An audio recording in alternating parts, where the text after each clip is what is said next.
Hello my shining stars, how's it going? I hope सब कुछ बहुत अच्छा चल रहा है।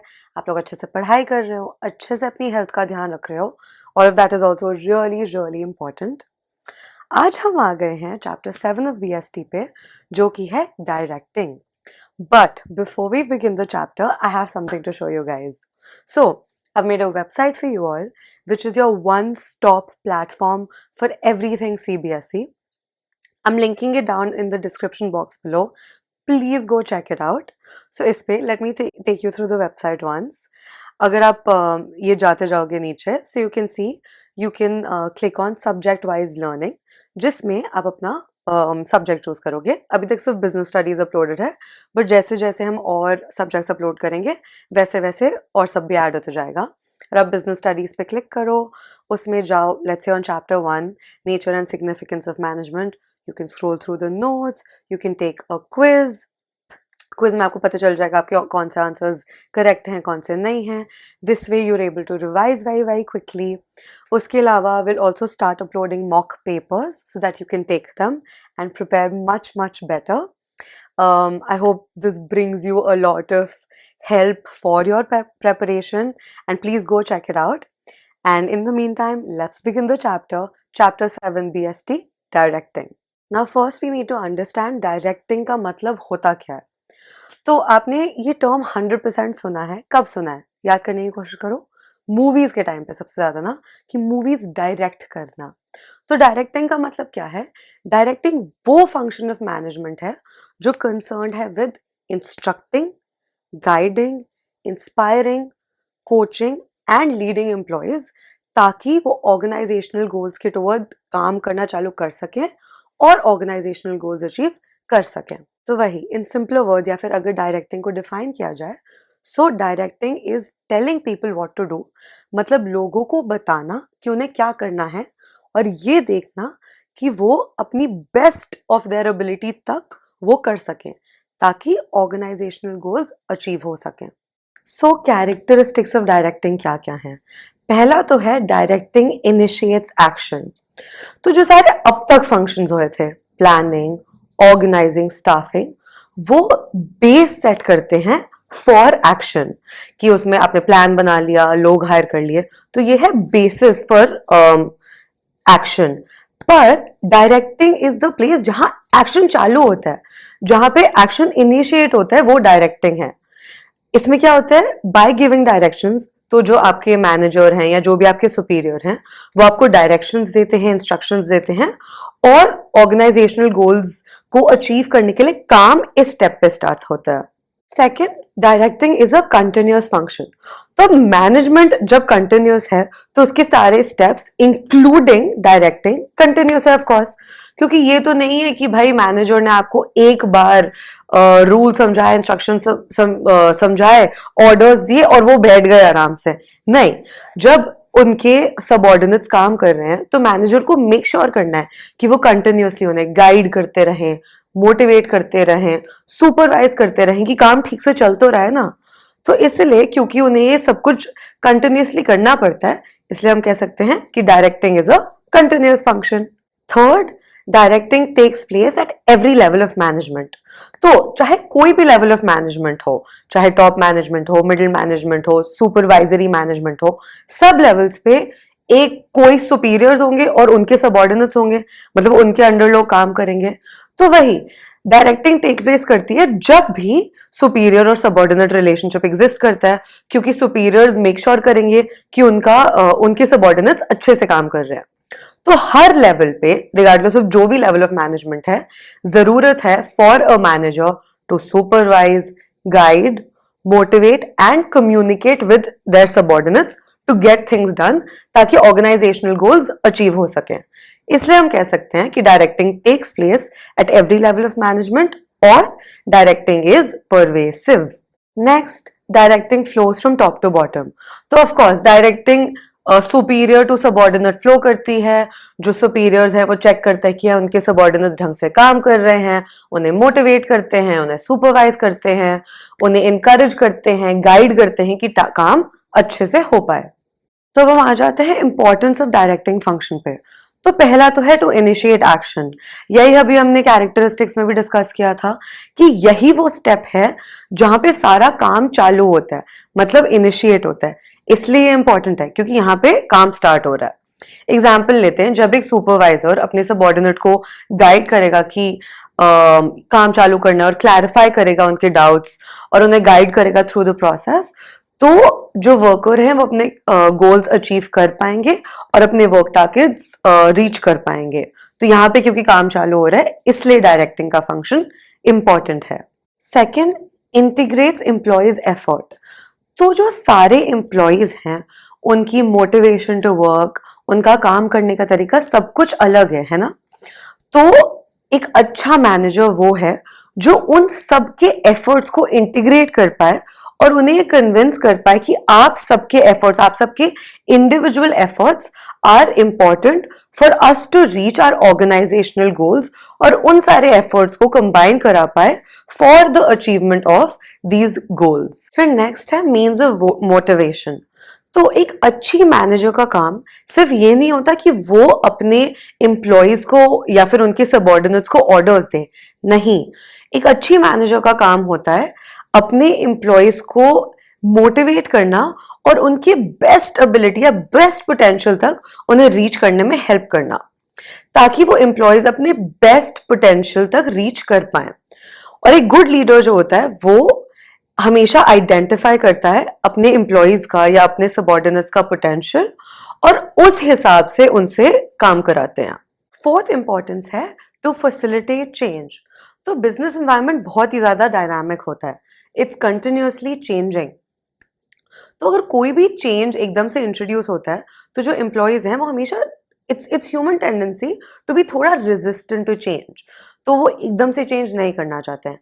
पर एक अच्छे सुपीरियर या एक अच्छी अगर मैनेजर होंगी वो अपने एम्प्लॉयज को अच्छे से मोटिवेट करेंगी, अच्छे से कम्युनिकेट करेंगी, उनकी लीडरशिप इतनी अच्छी होगी कि वो अपने एम्प्लॉयज को, अपने सबऑर्डिनेट्स को बता पाएंगी कि ये चेंज जो इंट्रोड्यूस हो रहा है वो क्यों इंपॉर्टेंट है, ताकि जो उनके सबऑर्डिनेट्स हैं वो अच्छे से वो चेंज इम्बाइब कर पाए और उसके साथ there at peace with it.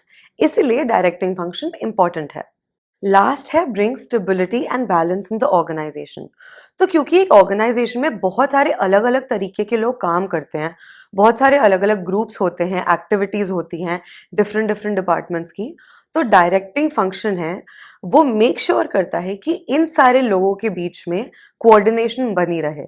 जब कोऑर्डिनेशन बनी रहेगी तो ऑर्गेनाइजेशन में थोड़ी स्टेबिलिटी रहेगी, बैलेंस रहेगा और काम अच्छे से हो पाएगा।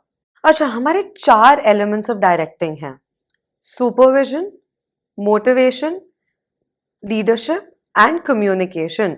Repeat after me: supervision, motivation, leadership and communication. ये अब हम अच्छे से डिस्कस करेंगे। फर्स्ट एलिमेंट है सुपरविजन। इसकी सिर्फ डेफिनेशन सिलेबस में हमारे, तो हम सबसे पहले ये समझते हैं। तो supervision comprises of 2 words, super and vision. Super का मतलब ओवर एंड अबव और विजन का मतलब टू टेक केयर। तो इसमें जो आपके डायरेक्ट सुपीरियर होते हैं, जो आपके सुपर मतलब ओवर एंड अबव हैं, आपके डायरेक्ट सुपीरियर, वो टू केयर, वो ध्यान रखते हैं, वो देखते हैं कि उनके जो सुपीरियर के जो सबऑर्डिनेट्स हैं वो अच्छे से काम कर रहे हैं, सारे रिसोर्सेज ढंग से यूज कर रहे हैं to accomplish the desired objectives. इसका मतलब वो ये ओवरसी कर रहे हैं, मतलब देख रहे हैं कि उनके सबऑर्डिनेट्स सारा काम अच्छे से कर रहे हैं, उनको इंस्ट्रक्शंस दे रहे हैं और मेक श्योर कर रहे हैं कि ऑप्टिमम यूटिलाइजेशन ऑफ रिसोर्सेज हो ताकि वर्क टारगेट्स अचीव हो सकें। सेकेंड एलिमेंट है मोटिवेशन, मतलब विल टू वर्क। तो मोटिवेशन मतलब चाह to work, will to work. ये एक साइकोलॉजिकल टर्म है जो किसी भी इंसान पे, किसी भी ह्यूमन बीइंग, किसी भी एम्प्लॉय पे फोर्स नहीं किया जा सकता, ये इंसान के अंदर से आता है। एग्जाम्पल तो जैसे आप कभी कभी मूवीज देखते हो, सुल्तान, दंगल, ये सारी जो मूवीज है उनका एक इंस्पायरिंग या मोटिवेशनल इफेक्ट होता है हम पे। हमें लगता है कि हमें भी अपने फील्ड में बहुत अच्छा परफॉर्म करना है। And there are some days जब आप बहुत डल फील करते हो, आपको बिल्कुल कोई काम करने का मन नहीं करता, आप सोचते हो कि क्या ही पॉइंट है एग्जाम लेने का। तो मोटिवेशन एक शॉर्ट लिव्ड चीज है, हर कॉन्स्टेंटली नहीं रहती है, टेम्पररी होती है। वो बस आपको कॉन्स्टेंटली अपने अंदर से इंड्यूस करनी पड़ती है, मतलब अपने आप को मोटिवेट करना पड़ता है। डेफिनेशन पढ़ते हैं। Motivation can be defined as stimulating, मतलब अपने आप को मोटिवेट करना, अपने अंदर से मोटिवेशन जगाना। इंस्पायरिंग, किसी को इंस्पायर करना। और inducing employees to perform to their best capacities, मतलब किसी एम्प्लॉय को मोटिवेट करना, ये उनसे वो करना कि वो अपनी बेस्ट कैपेसिटी पे परफॉर्म कर पाए। अब motivation is inspired by needs, motivation is induced by needs. तो जब आप किसी इंसान की नीड फुलफिल करोगे तो वो काम करने के लिए मोटिवेट हो जाएंगे। फॉर एग्जाम्पल, किसी इंसान की नीड है अपनी फैमिली के लिए प्रोवाइड करना, to put food on the table, तो उनकी वो नीड है तो वो काम करने के लिए मोटिवेट हो जाएंगे।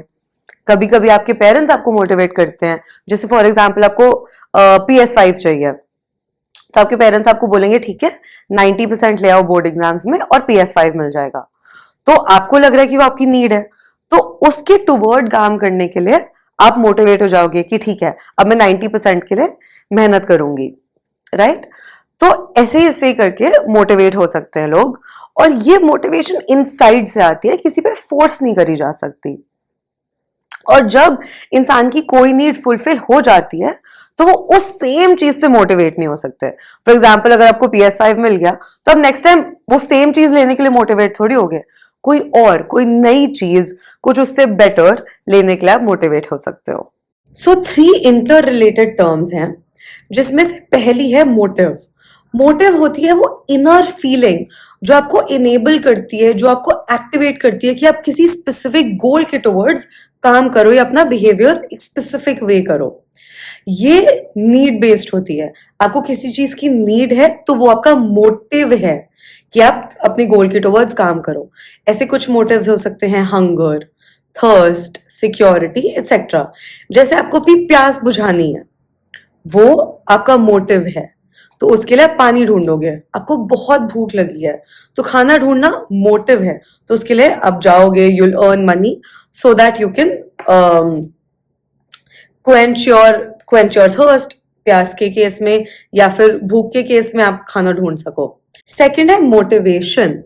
मोटिवेशन वो प्रोसेस है जिसमें लोग मोटिवेटेड होते हैं और अपनी नीड सेटिस्फाई करने के टुवर्ड्स काम करते हैं, तो जो प्रोसेस है उसे मोटिवेशन कहते हैं। तीसरा, मोटिवेटर। मोटिवेटर इंसान भी हो सकता है, चीज भी हो सकती है। मोटिवेटर वो टेक्निक है जिसे यूज करके लोगों को मोटिवेट किया जाता है। बहुत सारे मोटिवेटर्स हो सकते हैं, फॉर एग्जाम्पल आपकी पे इंक्रीज करना या आपको बोनस देना इन एन ऑर्गेनाइजेशन, ये सब मोटिवेटर्स हैं। तो ये आपको इनेबल करते हैं कि आप काम अच्छा करो, बेटर करो। अब आगे बढ़ते हैं और डिस्कस करते हैं कैरेक्टरिस्टिक्स ऑफ मोटिवेशन। पहला है, motivation is a psychological phenomena. तो मोटिवेशन होता है internal desire to do something, to achieve something. ये इंटरनल होती है, साइकोलॉजिकल होती है, ऑल इन द ब्रेन होती है। ये कोई टैंजिबल नहीं है, कोई प्रोडक्ट नहीं है, इस बॉटल की तरह नहीं है, इस लिप ग्लॉस की तरह नहीं है, आप देख नहीं सकते, आप बस इंटरनली इसको फील कर सकते हो। तो इसलिए कहते हैं motivation is a psychological phenomena. Second, motivation produces goal directed behaviour. Motivation एक गोल के टुवर्ड्स होता है। मोटिवेशन होता है इसलिए ताकि आप एक गोल अचीव कर सको।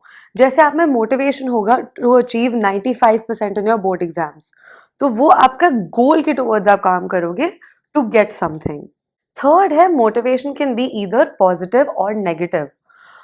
तो मोटिवेशन दो तरीके की होती है, positive motivation and negative motivation.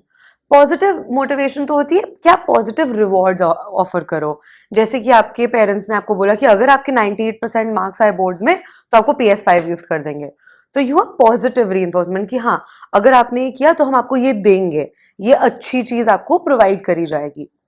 Negative motivation होती है पनिशमेंट, या फिर किसी चीज को रोक लेना या बोलना कि आपको ये नहीं मिलेगा।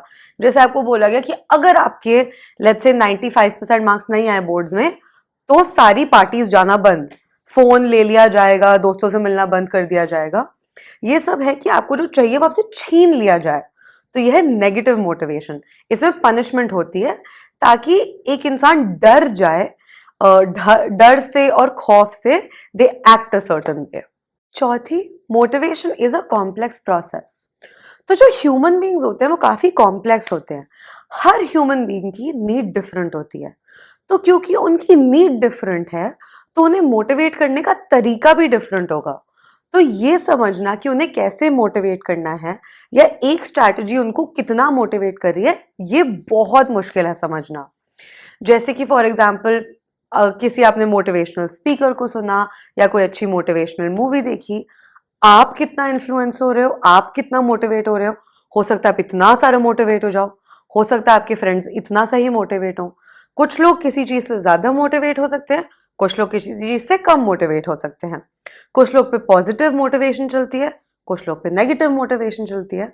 तो क्योंकि ये प्रोसेस समझना कि किस इंसान पे क्या काम करेगा और किस इंसान की क्या नीड्स है, क्योंकि ये कॉम्प्लेक्स है, इसलिए कह सकते हैं कि मोटिवेशन एक कॉम्प्लेक्स प्रोसेस है। लास्ट और फिफ्थ है, motivation is a dynamic and continuous process. तो क्योंकि human beings are ever changing, वो हमेशा चेंज होते रहते हैं, और मोटिवेशन भी एक काफी टेम्पररी फीलिंग है कि कोई मोटिवेटेड रहे, वो टेम्पररी फीलिंग होती है। तो managers have to make sure कि वो अपने एम्प्लॉयज को, अपने सबऑर्डिनेट को कॉन्स्टेंटली या कंटिन्यूअसली मोटिवेट करते रहें। क्योंकि जब किसी भी इंसान की एक नीड सेटिस्फाई हो जाएगी तो वो उस सेम चीज से मोटिवेट नहीं हो सकता, उसे कुछ और चाहिए होगा फॉर मोटिवेशन। फॉर एग्जाम्पल, आपके पास आपके एक सबऑर्डिनेट आते हैं और बोलते हैं बॉस मेरी आज सैलरी इंक्रीज कर दो। लेट से आपने सैलरी इंक्रीज कर दी, तो अब के लिए उनकी ये नीड सेटिस्फाई हो गई। अब हो सकता है नेक्स्ट टाइम उन्हें मोटिवेट करने के लिए आपको उन्हें ज्यादा वेकेशन डेज ऑफर करने पड़े। तो क्योंकि ये नीड्स कंटिन्यूअसली चेंजिंग है और ह्यूमन बीइंग्स भी कंटिन्यूअसली चेंजिंग है, तो इसलिए मोटिवेशन कंटिन्यूअसली करना पड़ता है और ये एक डायनामिक और कंटिन्यूअस प्रोसेस है।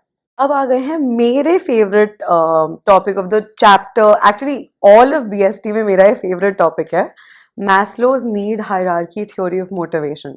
जब मैंने बोर्ड एग्जाम्स दिए थे मुझे तो बहुत पसंद था ये टॉपिक, तो काफी इंटरेस्टिंग है, तो अभी हम ये डिस्कस करते हैं। तो मैस्लो, जो कि है Abraham Maslow, he is a very well known psychologist जिनने हमें ये थ्योरी दी है। ये theory based on human needs है। तो वो कहते हैं कि ह्यूमन नीड्स को हम 5 ब्रॉड कैटेगरीज में डिवाइड कर सकते हैं, और उन कैटेगरीज को हम एक हायरार्किकल, मतलब वन आफ्टर द अदर, एक ऐसे स्टेप्स की तरह हम उन नीड्स को डिवाइड कर सकते हैं। और वो ये कहते हैं कि एक ह्यूमन बीइंग को मोटिवेट होने के लिए वो एक ह्यूमन बीइंग सिर्फ अपनी नीड्स और डिजायर से मोटिवेट हो सकता है। फॉर एग्जाम्पल, अगर कोई इंसान है जो बहुत ही पुअर है, बहुत ही ज़्यादा उनके पास बिल्कुल कुछ भी नहीं है, तो उनकी उनकी नीड्स हैं बिल्कुल सबसे बेसिक। उन्हें चाहिए कि उन्हें खाना मिल जाए एवरी डे, उनके पास एक बेसिक छत हो जो उन्हें प्रोटेक्ट करे from sunlight and rain and all of that, और उनके पास कपड़े हो, तो भाई रोटी कपड़ा मकान, बेसिक नीड्स। और हमें हायरार्किकल ऑर्डर में कैसे डिवाइड कर सकते हैं? फॉर एग्जाम्पल, कुछ कुछ लोगों की नीड होती है कि जॉब मिल जाए, यह है कि कुछ भी जॉब दे दो, कोई भी बेसिक से बेसिक जॉब दे दो। फिर उसके बाद जब जॉब मिल जाती है और उनकी वो नीड फुलफिल हो जाती है, तो नेक्स्ट नीड पे आते हैं कि जॉब में वेकेशन डेज भी होने चाहिए, बोनस भी मिलना चाहिए, तो वो उससे थोड़ी ऊपर नीड है। तो यही हम इन नीड्स को हायरार्किकल ऑर्डर में डिवाइड कर सकते हैं, और ह्यूमन बीइंग सिर्फ अपनी नीड्स और डिजायर्स से ही मोटिवेट होते हैं। तो अब हम ये पांचों नीड्स डिस्कस करेंगे। अच्छा, तो सबसे पहले तो ये समझने के लिए 5 नीड्स ये स्क्रीनशॉट कर लो, ये सबसे इंपॉर्टेंट है, ठीक है। और ये याद रखना इंपॉर्टेंट है कि हम इस हायरार्की में नीचे से ऊपर जाते हैं। जब आपकी नीचे वाली नीड फुलफिल हो जाएगी तो आप नेक्स्ट लेवल पे जाओगे, ऊपर वाले लेवल पे जाओगे, और फिर आप मोटिवेट होगे उस लेवल ऑफ नीड से। जैसे मैं आपको समझाना चालू करती हूँ। सबसे पहले इंसान चाहता है कि उनकी बेसिक फिजियोलॉजिकल नीड्स कंप्लीट हो। बीच वाला ट्राइंगल वाला वो देखना है, वो है नीड्स सारी, ठीक है। तो बेसिक फिजियोलॉजिकल नीड्स फुलफिल करना वो सबसे ज्यादा इंपॉर्टेंट है। बेसिक फिजियोलॉजिकल नीड्स क्या होंगी? अब लेफ्ट पे आ जाओ, लेफ्ट पे क्या लिखा है? हंगर। तो इंसान की सबसे बेसिक फिजियोलॉजिकल नीड्स क्या होती हैं? हमने अभी बात करी थी रोटी कपड़ा मकान। वो चाहता है उसके पेट में खाना चले जाए, उसके पास कपड़े हों, घर हो, एक छत हो एटलीस्ट रहने के लिए, ताकि he is protected from sunlight and rain and all of that. तो सबसे ये बेसिक नीड्स हैं कि इंसान का पेट भरा हो, कपड़ा हो, मकान हो। रोटी कपड़ा मकान, बेसिक फिजियोलॉजिकल नीड्स। फिर आता है नेक्स्ट लेवल, जो कि है सेफ्टी सिक्योरिटी नीड्स। अब अगर एक इंसान का पेट भरा है, उनको बेसिक न्यूट्रिशन मिल रहा है, तो वो चाहते हैं कि वो जिस सोसाइटी में रह रहे हैं वो सेफ हो और सिक्योर हो, या फिर जो उनके पास जॉब है वो सेफ है, सिक्योर है। दो दो तरीके की सेफ्टी होती है। एक होती है इकोनॉमिकल, कि बेसिक जॉब सेफ्टी है, और एक फिजिकल सेफ्टी है कि उनकी जॉब में उनको हार्म नहीं हो रहा है। ये नहीं है कि उनको मशीनरी से चोट ही लगते जा रही है, नहीं। वो ये चाहते हैं कि उनका फ्यूचर सिक्योर हो, उन्हें एक बेसिक लेवल ऑफ इनकम मिलती रहे, वो मशीनरी से या जहाँ भी वो काम कर रहे हैं वो फिजिकली सेफ हो उस वर्क स्पेस में।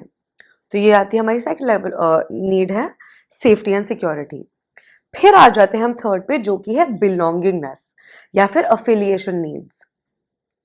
तो जब इंसान की बेसिक रिक्वायरमेंट्स पूरी हो जाती हैं तो वो चाहते हैं टू फील बिलोंग्ड। वो चाहते हैं कि उनके पास एक कम्युनिटी हो। वो सीख करते हैं फ्रेंडशिप या फिर एक फैमिली ओनर जहां उन्हें लगे दैट दे बिलोंग। फिर आती है स्टीम नीड्स। स्टीम नीड्स होती हैं स्टेटस। तो आपने देखा होगा जिन लोगों के पास पैसे होते हैं वो क्या सीख करते हैं? स्टेटस इन सोसाइटी, कि हम अच्छे दिखें, अच्छा हमें स्टेटस मिले या हमें रिस्पेक्ट मिले अपने आसपास वाले लोगों से, हमारी जो जॉब है वो रिस्पेक्टेबल हो, हम अच्छे लोगों में उठे बैठे ताकि हमारा स्टेटस मेंटेन रहे। फिर सबसे हाई है self actualisation needs. Self actualisation होता है सेल्फ फुलफिलमेंट, जिसमें एक इंसान को लगता है कि उनने अपनी लाइफ का गोल, अपनी लाइफ का ऑब्जेक्टिव अचीव कर लिया है। तो ये हैं 5 नीड्स। क्या क्या है? बेसिक फिजियो स्टार्ट होती है नीचे से ऊपर, ठीक है, ये याद रखना सबसे इंपॉर्टेंट है। तो सबसे पहले आती है बेसिक फिजियोलॉजिकल नीड्स, फिर सेफ्टी सिक्योरिटी नीड्स, फिर अफिलिएशन बिलोंगिंग नीड्स, फिर स्टीम नीड्स, और फिर सेल्फ एक्चुअलाइजेशन नीड्स। तो हमने नीड्स अंडरस्टैंड तो कर लिए, पर एक बार क्विकली ये सारे टेक्स्ट पे रीड थ्रू कर लेते हैं। तो पहली नीड है बेसिक फिजियोलॉजिकल नीड्स। ये आप साथ साथ रिवाइज करते रहो क्योंकि हम डिस्कस कर चुके हैं ऑलरेडी, तो आपको अभी तक ये आना चाहिए। तो जो जो मैं बोल रही हूँ आपको ऑलरेडी ये पता होना चाहिए, तो मेरे साथ बोलते रहो। तो बेसिक फिजियोलॉजिकल नीड्स में क्या क्या आता है? Basic requirements for human survival and maintenance of life. उसमें क्या क्या आता है? Food, shelter, clothing. इंसान चाहता है कि उसकी मोस्ट बेसिक नीड, जो उसका सबसे low level in the hierarchy है, वो फुलफिल हो, क्योंकि ये उनकी प्राइमरी नीड्स हैं। फिर सेकंड है सेफ्टी एंड सिक्योरिटी नीड्स। जब फिजियोलॉजिकल नीड्स फुलफिल हो जाएंगी तो इंसान किस चीज के बारे में सोचेगा? अपने फ्यूचर के बारे में। फ्यूचर के बारे में क्यों? क्योंकि वो अपना फ्यूचर सिक्योर करना चाहते हैं। तो उसके लिए क्या क्या चीजें फुलफिल होनी चाहिए? वो सेफ एंड सिक्योर होने चाहिए दो कैटेगरीज में, physically secure and economically secure. Physically secure मतलब they should be safe from illness, accident, fire या फिर any sort of physical harm. And economically secure मतलब उनके पास इनफ फंड्स होने चाहिए कि वो अपने फ्यूचर की भी फिजियोलॉजिकल नीड्स मीट कर सकें, और उनका फ्यूचर सिक्योर हो, कि उनके पास थोड़ी बहुत इनफ सेविंग्स हो कि लाइफ में अगर कुछ हो जाए उनके पास इतनी सिक्योरिटी हो कि वो अपने आप को सस्टेन कर पाए। फिर आ जाते हैं थर्ड, अफिलिएशन और बिलोंगिंग नीड्स पे। इसमें क्या, हर इंसान प्यार का भी भूखा होता है, तो इसमें इंसान ढूंढता है love, affection, companionship, friendship, community, ताकि उन्हें एक सोसाइटी में बिलोंग्ड फील हो, सेंस ऑफ बिलोंगिंगनेस हो, ताकि वो कभी कभी अपने दोस्तों से मिल सकें, वो फॉर्मली और इनफॉर्मल सेटअप्स में गेट टुगेदर्स कर सकें, सोशल रिलेशनशिप्स मेंटेन कर सकें। फिर फोर्थ आ जाती हैं एस्टीम नीड्स, जो कि है related to respect, status, recognition. जब और सारी 3 नीड्स मीट हो जाती हैं तो इंसान चाहता है कि वो सोसाइटी में जब मूव करे उन्हें रिस्पेक्ट मिले, रिकग्निशन मिले कि ये इंसान है, ये इंसान अच्छे हैं, वो ये चाहते हैं। और लास्ट और फिफ्थ और जो सबसे हाईएस्ट लेवल ऑफ नीड है वो है सेल्फ एक्चुअलाइजेशन नीड, जो कि है कि इंसान को सेल्फ फुलफिल्ड फील हो और ये उन्हें ये लगे कि उनने अपनी aim of their life fulfil कर लिया है, अपना गोल रीच कर लिया है। तो मैस्लो ने अपनी ये थ्योरी 4 अजम्पशंस पे बनाई थी, जो कि पहली है कि ह्यूमन बीइंग्स का बिहेवियर डिटर्मिन होता है उनकी नीड से, और जो नीड्स जैसे जैसे नीड्स फुलफिल होती जाती हैं वैसे वैसे वो और मोटिवेटेड रहते हैं to do the next thing. फिर दूसरा कि एक अगर नीड सेटिस्फाई हो गई तो वो चीज़ उस इंसान को वापस मोटिवेट नहीं कर सकती। फॉर एग्जाम्पल आपको PS5 चाहिए था, PS5 मिल गया, तो वो आपको मोटिवेट नहीं करेगा, कुछ और चीज़ आपको मोटिवेट करेगी। Third, generally the needs follow the hierarchy starting from physiological needs। तो नीड्स जो है वो हायरार्की फॉलो करती हैं। सबसे पहले आप अपनी फिजियोलॉजिकल नीड्स फुलफिल करते हो, उसके बाद क्या था ऑर्डर? फिजियोलॉजिकल, सिक्योरिटी, उसके बाद बिलोंगिंगनेस, फिर सेल्फ एस्टीम और फिर सेल्फ एक्चुअलाइजेशन। तो हायरार्की फॉलो करती हैं स्टार्टिंग फ्रॉम फिजियोलॉजिकल नीड्स। और लास्ट है कि एक नीड फुलफिल करने के बाद इंसान नेक्स्ट और हायर लेवल पे मूव कर जाता है। And with that, we have covered part 1 of chapter 7 directing. मुझे feedback मिला था कि मुझे parts में videos डालनी चाहिए, so I'll be doing that now. अच्छा, तो अब आपको 2-3 चीज़ें करनी है। एक, before we move on to part 2, जिसमें हम start करेंगे with covering incentives, monetary and non-monetary incentives, वहाँ से चालू करेंगे। उससे पहले आपको ये part अच्छे से देखना है, अच्छे से प्रेप करना है। वेबसाइट पे जाओ, जो मैंने मेंशन किया था in the beginning of the video, description box में है वेबसाइट का लिंक। वेबसाइट पे जाओ, नोट्स पढ़ो, quiz low, prep your self well, और हम पार्ट 2 तो जल्दी चालू कर ही देंगे। Other than that, you know the drill. If you have any doubts you can email them to me और comment them down in the comment section below. Notes चाहिए तो वेबसाइट पे अपलोडेड हैं, वरना आप मेरे से कमेंट सेक्शन में ईमेल डाल दो अपनी, and I will email you the notes. Anything else, you know where to find me. And until then, take care, keep prepping properly, and I'll see you guys in the next one. Bye.